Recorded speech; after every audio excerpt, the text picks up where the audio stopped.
What's going on, guys? Dave here in the Dodge Durango RT 2017 model. This will apply to many different models. If you've just done an oil change, or if a shop did an oil change and they did not reset the service light, here's what you do. Put your engine to the run position.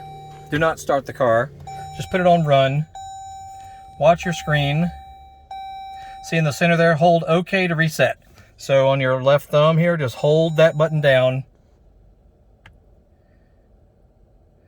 Wait for it to come back up. There it is. Hold that down.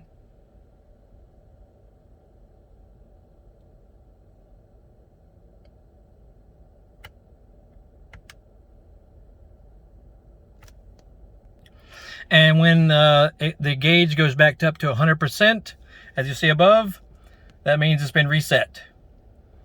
No big deal. That's all there is to it.